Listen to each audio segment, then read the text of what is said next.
So hello WBJ 2025 aspirants. If you are a WBJ aspirant or suppose JEE Mains aspirant, and if you are having a doubt that which one is best, whether it's a BCA or BTech, means BTech CSE or BCA, because both are related to computer science engineering.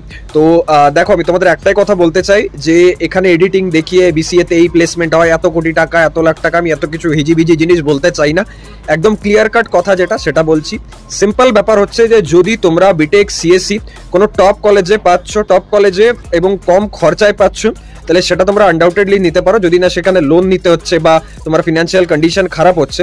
যদি সেই জায়গায় দেখা যায় যে তুমি B Tech CSC যেটা সেটা একটা মিডিওকার বা লো গ্রেডের কলেজে পাচ্ছ, আর সেখানে হয়তো বিসিএ যে কলেজটাই পাচ্ছ সেটা ভালো, মানে তুলনামূলক কম্পারেটিভলি বেটার, আর খরচাটাও কম হচ্ছে, তাহলে আনডাউটেডলি তুমি কিন্তু বিসিএটার জন্য এগোবে। কারণ আমি তোমাকে একদম রিয়েলিটি বলছি যে এখন সিচুয়েশন আছে না প্লেসমেন্টে, যখন কোনো কোম্পানি আসছে, কিছুদিন আগে কগনিজেন্টের প্লেসমেন্ট সিনারিও দেখছিলাম, টিসিএস এরও দেখছিলাম, মানে লাইভ দেখছিলাম আর কি, যারা টেস্ট দিচ্ছে তাদের সাথে বসে পড়ে আমি দেখছিলাম কি সব জেনসি জেন্ডি এরকম করে আলাদা আলাদা মানে ক্যাটাগরি ভাগ করেছে এবং আলাদা আলাদা প্যাকেজের ওদের।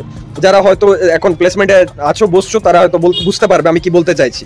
তো আমি তাদের একটাই কথা বলবো যে দেখো এই মোমেন্টে যদি তুমি বিসিএ কোনো ভালো কলেজে পাচ্ছ, কম খরচায় পাচ্ছ এবং উইদাউট ডোনেশন, কোনো রকম তোমার বাড়ির লোকের পর হেডেক হচ্ছে না, তাহলে সেটা কিন্তু অপ্ট করবে। কারণ কারেন্ট যা সিচুয়েশন প্লেসমেন্টের সেখানে মানে একদমই সেম, ঠিক আছে, যা বিটেকের প্লেসমেন্ট তাই বিসিএ। কোম্পানি যারা আসছে তাদের কোনো যায় আসে না তুমি বিসিএ করেছো না বিটেক করেছো, ওর কোডিং ল্যাঙ্গুয়েজ তুমি জানো কেন, ওর কাজ করতে পারবে কিনা, এটা জাস্ট ম্যাটার করে। মানে 90% কেসেসে এখন এটাই হচ্ছে। টিয়ার 3 এর কথা যদি বলি, তো বিনা মতলব টাকা নষ্ট করে কোনো লাভ নেই, সে টাকাটা কোনো কোচিং অ্যাডমিশন নাও, কোনো এন্ট্রান্সের জন্য খাটো, কোনো সরকারি চাকরির জন্য খাটো, আই হোপ বেটার হবে।